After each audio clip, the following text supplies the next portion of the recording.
Hey, what's up, and welcome in to Under the Hood with Jonathan Hood. Thanks so much for downloading the podcast and checking us out on YouTube, youtube.com. It's one thing for you to be watching me on YouTube and checking out Cap and J Hood weekday mornings between 6 and 9 a.m. Central on ESPN 1000 and on the ESPN Chicago app. It's one thing for you to support me, and I appreciate it, but I want you to share what we're doing on YouTube because we got so much content on YouTube right here. Make sure that you like, share, subscribe, and comment to everything we do on Under the Hood with Jonathan Hood, as we are presented to you by Neighborhood Housing Services of Chicago, nhschicago.org. That's exactly where you go. They've been serving the community for over 50 years. If you're looking to be able to start to plant roots for a new home, I want you to consider going through Neighborhood Housing Services of Chicago. They've helped my family, and they can help yours as well. They can tell you about the home buying process. And if you want to do something different for 2026, if you're in an apartment or a loft, you're like, I'm ready for my own home. This is where you go. Neighborhood Housing Services of Chicago, nhschicago.org. So excited because the NFL draft is here. We'll have a very special show on Thursday, the 23rd of April, as we get a chance to hone in on what the Bears are going to do in the first round of the draft. We'll have coverage right here, so make sure that you hit your notifications to make sure that you can watch the draft with us here at Under the Hood with Jonathan Hood, and make sure that you comment. There's some people that are going to be like, I love this draft pick, and some people are going to say, I can't stand this draft pick. That's why you come here, watch it with us, and that way you can instantly give your feedback on what happened with the Bears in the NFL draft right here at Under the Hood with Jonathan Hood. Oh, by the way, we have merchandise that's available right now. It's in the bio, like a nice mug, and then there's the beanie hats, and we've got T-shirts as well. We got so much merchandise that's available for you. It's for you or for someone that wants to be able to know more about Under the Hood with Jonathan Hood. So that's why I want you to go to the bio and check out our merchandise available right now. Under the Hood with Jonathan Hood, available right now. The link is right there. Oh, there's the hoodies as well, by the way. There's some people very close to me that claim even though it's 60 degrees, it's still too chilly for them, too cold. And I'm like, cold? Okay, then put this on. The Under the Hood with Jonathan Hood hoodie. We got T-shirts as well for regular folk. So make sure that you check it out. The merchandise is available right now for Under the Hood with Jonathan Hood. Very, very special guest is going to be with us to get ready for the draft. We'll take a look at some of the Big Ten standouts that will be in this year's draft. Because the Big Ten, not only have they won the national championship, but also they have taken over the first round of the draft based on projections. So we have a very special guest to talk about that and more. And also, what are the Bears going to do in the draft? We'll talk about that with our very special guest right here on Under the Hood with Jonathan Hood. There he is.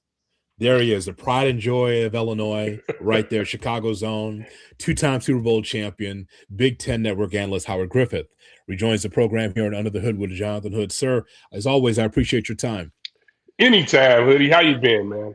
I'm great, man. Hey, listen, let me know, how have things been going with the opportunity for Soldier Field to be moved to Bronzeville? New stadium I know you've been working on that very much, and I know you're looking forward to the new Bear Stadium being in Bronzeville. How's that project going, Howard? Go right ahead. So I can walk right down the street. That would be great. It'd be wonderful. At this point, we don't know where they're going to be. They'll be somewhere. Hopefully a decision can get made soon. You'd think they'd like to start building this thing at some point. People that are not familiar with the area, I pulled them to the side and said, I know people in Bronzeville. That long money ain't going nowhere. So you're not displacing people in homes. Yeah. No one's leaving Bronzeville. They're settled and nice and comfortable. Nice walk to the lake. You need to go and move for the Chicago Bears. That's not happening. Not gonna happen. No chance. 31st Street Beach. Come on, man. No. Interrupting our flow. They're not doing that. They are going to the diner. They're getting up and they are watering their grass at 5 a.m. They're watching the news. They're going to their local diner for breakfast. And then they're going to settle in for the rest of the day and go to bed at 5, have dinner, a nice early dinner, and count their money. Make sure the money's still there underneath the mattress. And then they will go to bed. That's what they do in Bronzeville. Not quite, but it's close. But they're not leaving. That's the whole point. I'm looking forward to this draft because it is so stacked with Big Ten talent. So Oh, at this point in time, I want to know your thoughts about Fernando Mendoza. What did you think of what he could provide at the next level after a tremendous year with Indiana? yeah, I think you have to go back, at least for me. I go back to my first meeting with him when I was there, to watch Indiana this summer, and just how engaging he was. And I can tell you, first when I walked away from him, I'm like, this is the biggest nerd I've ever met in my life. Yeah. But he's into it. He's really, wanted to ingratiate himself into the team. He wanted to make himself available. And it was to his credit, knowing that he was going to be the starting quarterback, he still came in as hungry as anybody else in that program, wanting to lead. And, I think it starts there, his humility and where he's been and the way he's gotten, to become the number one overall pick, we presume, and also a Heisman Trophy winner and a champion now. It's been a hard road for him, but he's grown at every step of the way. And you just watch his humility, and you think about what he's been able to do on the field. I go back to that Penn State game when he had that unbelievable throw at the end, and it was even a better catch by Omar Cooper, who I think probably got 2 feet in, although he only needed one. Obviously, got the touchdown, but he got beat up on that drive.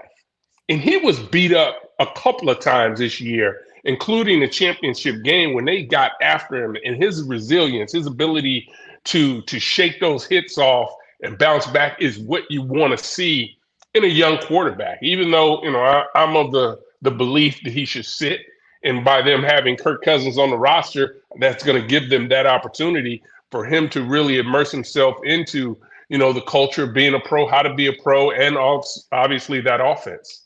Yeah, I think it's make or break for Kirk, but I think that's good for Mendoza to be able to watch a professional. Actually, it's 2 Spider-Man memes looking at each other. The way Kirk comports himself, and then Mendoza, it's like, wait, I'm you. Wait, you're me. And so I think that works out in a big way for Mendoza either way. Yeah, I tell you this, Lydia, and I think when you go back, I go back and think about Kirk Cousins when he was drafted right after Washington took RG3. And RG3 was, obviously that was, he was a big time player coming out of college. And we were in the green room and I was talking with Gennardo, and Gennardo looked at me. He's like, why would they take him? And I said, Mike Shanahan, West Coast offense, Kirk Cousins, he's going to play for a long time. Had no idea that that he'd be able to generate the type of income that he has over this time or play as long. But I knew his ability and the type of traits that they wanted out of the West Coast offense. Fast forward to Mendoza. He's being trained by who? Brian Greasy, who's won a championship, played in the West Coast offense, coached with the 49ers the past few years. So he's really gotten an opportunity to really dive into what that offense is about. And, you look at, just what the Raiders are doing right now from a organizational standpoint. I think Tom Brady might know one or two things about playing the quarterback spot. So there are a lot of things, include Kubiak in that realm too. When you start to think about all the things that are going on around Mendoza, I think he's going into a great situation where he's going to have an opportunity to thrive. I'll limit it some of the Ohio State players because there's going to be a plethora of them in the draft. But I can't wait to talk to you about Avril Reese though. This is someone projected to be in the top 3, definitely top 5. What does that look like on the next level for him? Man, it's so untapped. I mean, he's got so much further he can go as a pro. He's not gotten even close to his ceiling. And I think that's why one of the reasons people are so intrigued by him, when you look at just his physical stature, his ability to play with his hand in the dirt or off the ball, really allows him to do a lot of things, but he still has a lot to learn. So when you look at him, you're saying, well, okay, is he the most ready player that we can take with the number 2 or the number 3 pick? Mm-hmm. The answer is probably no, but his upside is so much greater than the other guys. I think Bailey is another guy that's pointed out for that number 2 spot. So it just depends what you're looking for and what the philosophy is as an organization, and what direction you want to go. I'm looking forward to seeing Sonny Styles on Sundays, the linebacker from Ohio State. It's just one of those things. Howard, you just turn on the tape and you just see a guy that has so much potential to have a great motor on the Yeah. next level. Yeah, and to me, when I talk about Sonny Styles, the first thing that jumps out to me, he's 21 years old, and he has played a lot of football to this point, which is an important part. Unlike Reese, hasn't played as much, but when you look at Styles, he played the safety position, understands what coverage is all about. He still has to get better, probably in the zone area as far as defensive coverage is concerned. But just his ability to, be physical and speed to power and being able to wrap guys up and take them to the ground. And they don't make guys like that. And I'm telling you, Hoodie, when I saw these two guys standing next to each other this summer, I was like, what in the world? And the other thing for both of these guys, they've been coached hard. James Laurinaitis has been their position coach the last several years, and he coaches these guys hard and gets them ready. And just to see what they've been able to do. Now, the scary thing we'll fast forward, talk to the Big Ten about Big Ten. That's a linebacker room that's still loaded.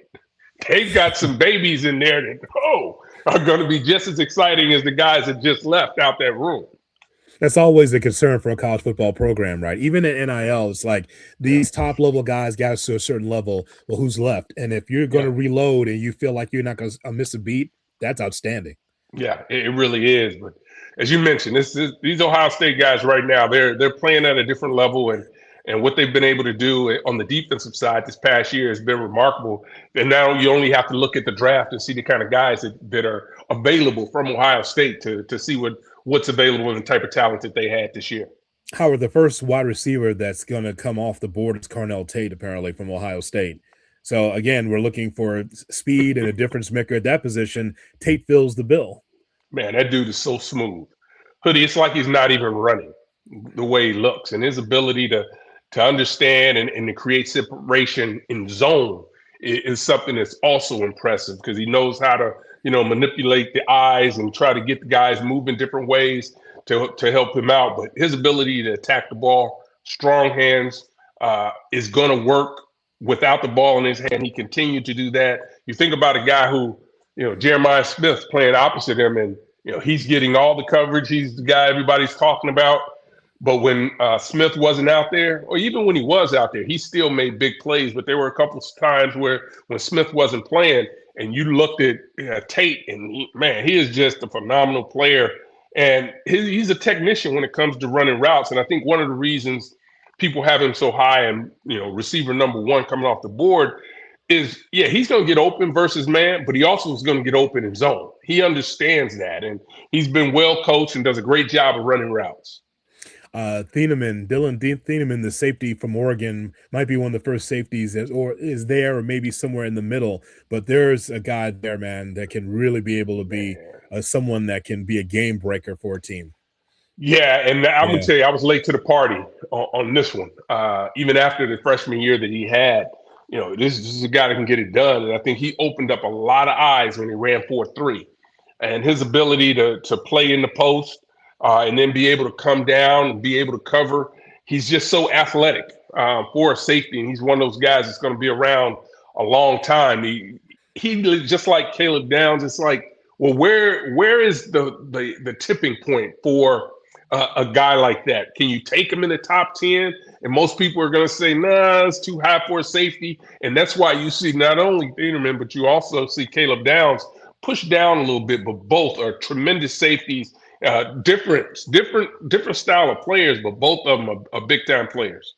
Howard, this is right up your alley because it's a great conversation over the years about the running back position, how some have devalued it. And for me, my opinion has been that the running back position is just not between the tackles. It is a versatile running back that also has hands. Yeah. So I'm wondering, when you look at Jeremiah Love from Notre Dame, there's talk that he could be a top 5 pick. Now, Arizona's looking, right? And again, mocks are mocks, but I just know the young man can run the football, and he could develop as a pass catcher, I think, at some point in the league too. How can you pass up on a running back in the top 10 if he can be that impactful for you? Yeah, I think it's going to be hard to do. And that's really, I think that's one of the big things that you look at this draft. Where does he ultimately end up going? because I think he's one of those players, man, that really just changes the game. And you talked about him being able to catch the ball out of the backfield and continue to develop in that. I mean, he can do that, but he's such a difference maker. And I don't know that we've seen a back of his caliber lately. Just his ability and just sheer, strength, size. I thought one of the best runs he had. Now, I don't even remember who they were playing. It was in the playoffs last year that they were in it. Mm. And he had a knee injury. And it's like a 10-yard run. It's like the best 10-yard run I've ever seen in my life. Just with an injury, but his ability to just keep those legs moving, change the direction, and he just accelerates so quickly, so shifty that, he's a hard guy to pass up on. But if you can weather that storm, I mean, if you need a guy that's going to make a difference, not only in the run game, but can make that difference in the pass game, it's going to be hard to pass up on a guy like him.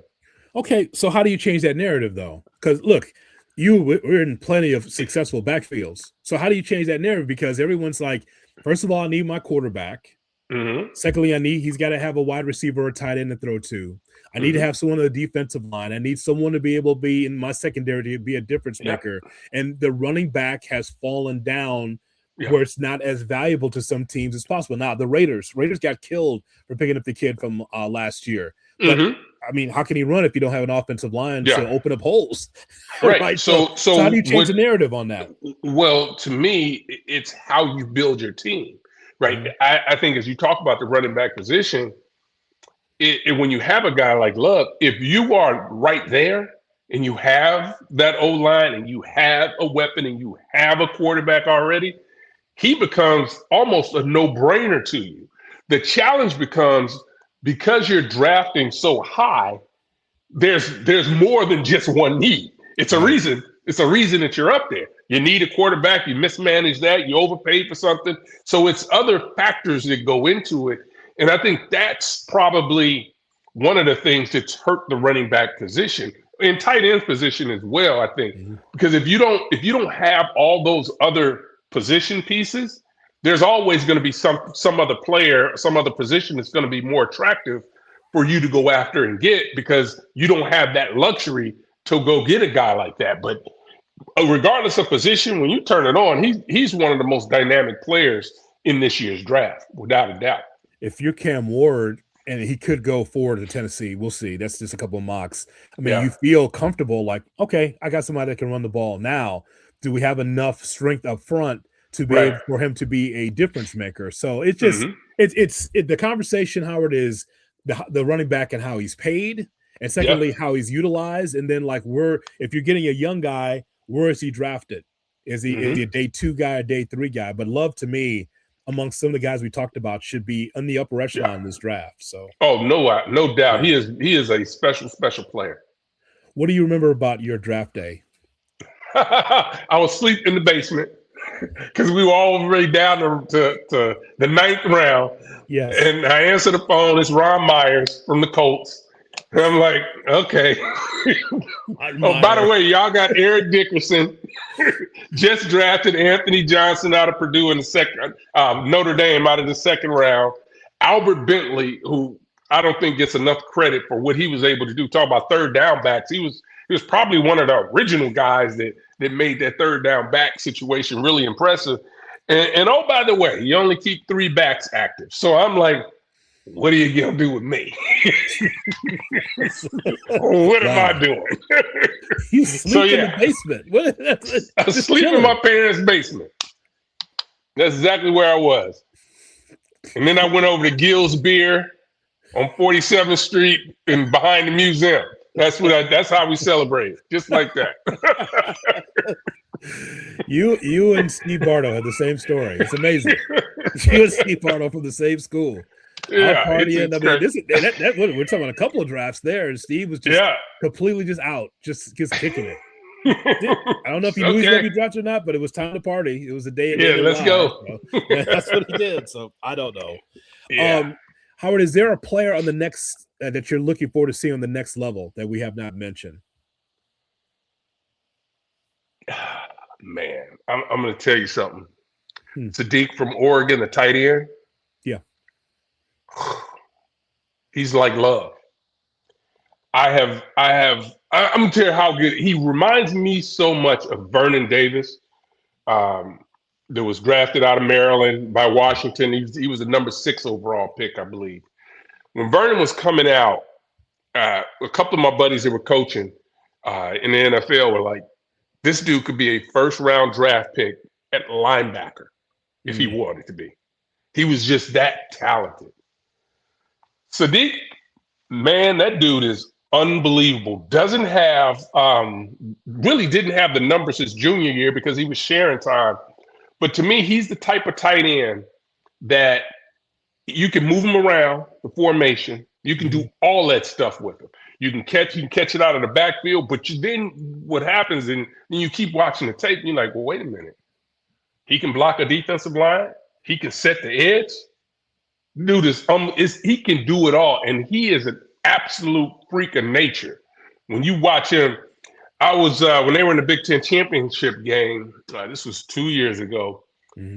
Yogi Rolf was like, Howard, you really have to go see him because I hadn't seen him physically. You got to go. I'm telling you, you got to go see him. I went down there and watched this dude just warm up, and I was like, oh, he might be the best player at Oregon right now. And he wasn't even draft eligible. So where he can go in the draft for me, for Big Ten players, is the one guy that I am really fascinated to see where he goes, because he is gonna, to me, have a day one impact because he can block at the point of attack and you can move him around like he's a slot receiver. He can just do it all. He's so talented that I'm really looking forward to seeing where he ends up landing. If he lands with an established quarterback, he gave that offense a lot of juice. The world needs more good tight ends because some are retiring, some are just winding down. So we need more. This dude is special. Howard, lastly, when people talk to you in the streets or call you about the Bears and what their needs are, what do you say? Safety, defensive line, edge, right? It would be great if Finneman was in striking distance, but I just don't know he's going to be there. So I think you look at McNeil Warren from Toledo. I think he's a talented guy, much different than probably number 2, number 3 safety. No, probably 3 or 4, right? When you think about safeties, depending upon where he is. But man, I think that's where the need is. It's there. But if you can find that impact defensive end that could be hanging around there at that spot, or McDonald. Yeah, McDonald from Ohio State, the defensive tackle. Yeah. He's another very intriguing pick when you start looking toward the end of the draft, the guys could go get. But when you look at the Bears specifically, they need a guy that can turn some things, make great turnovers, and be a solid player in the back end for them. And I think they've got some options out there, but you never know what direction they can go. If you had an altar, I would run up and put $100 on it.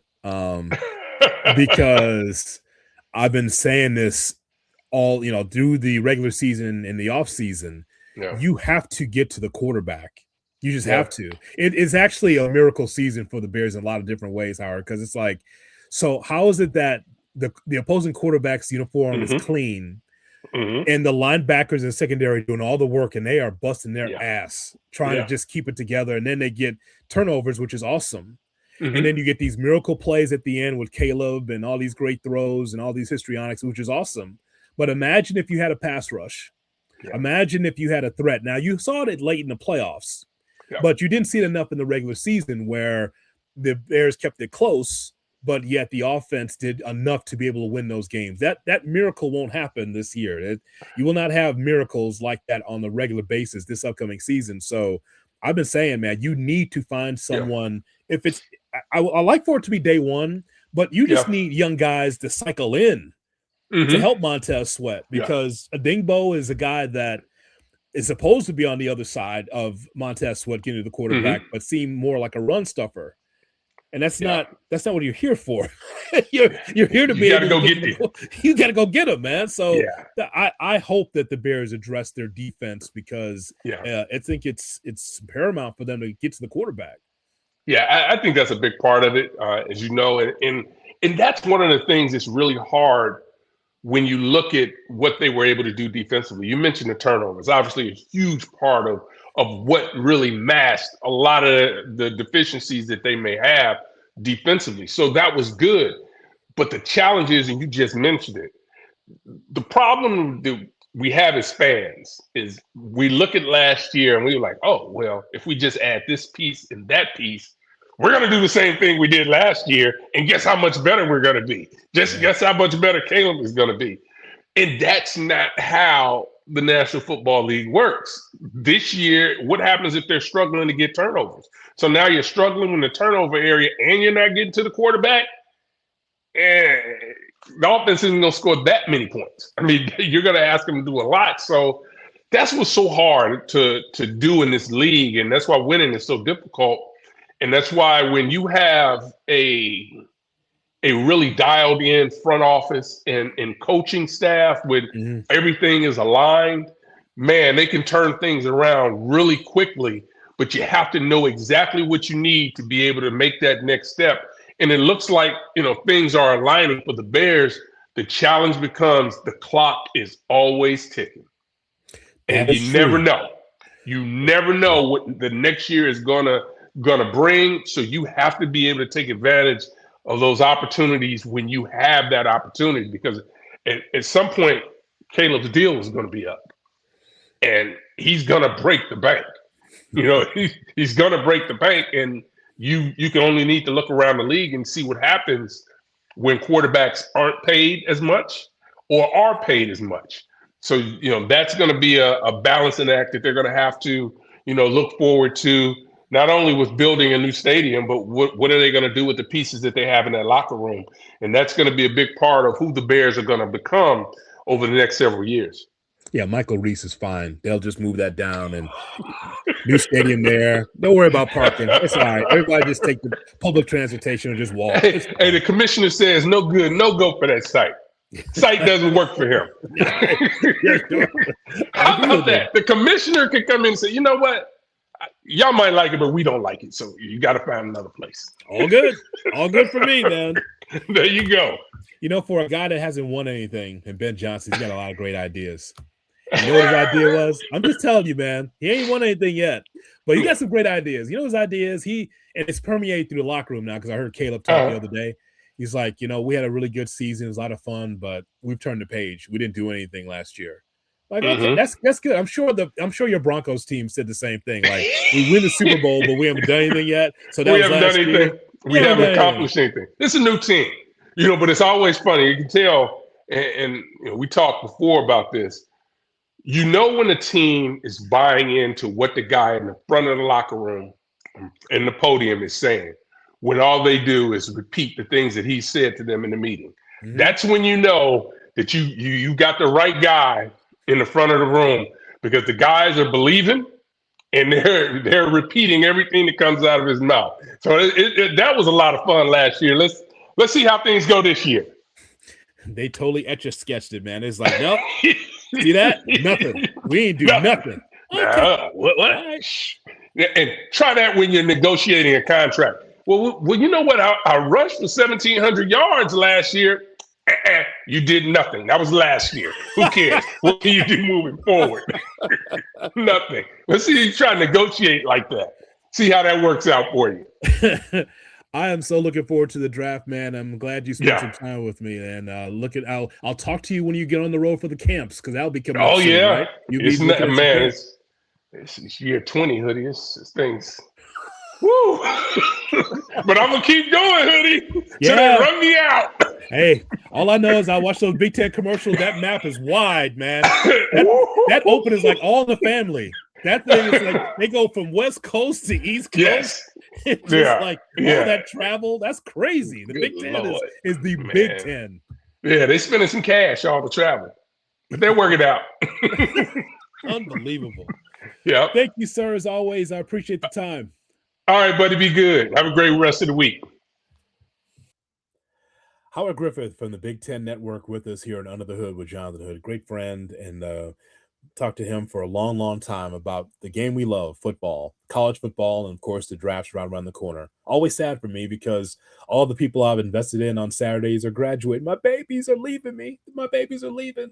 But they are going to make some big coin in the National Football League.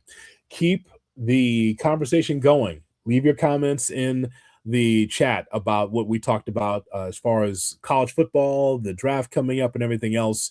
And don't forget, on Thursday night, we will be there live to be able to present to you the Chicago Bears draft right here on Under the Hood with Jonathan Hood. Brought to you by Neighborhood Housing Services of Chicago. NHSChicago.org is where you go for Neighborhood Housing Services of Chicago. They've been helping families for over 50 years. NHSChicago.org. Boom, it's right there. There it is. As always, we appreciate you checking us out. Make sure that you share this broadcast and share everything we do on Under the Hood with Jonathan Hood. So long, everybody.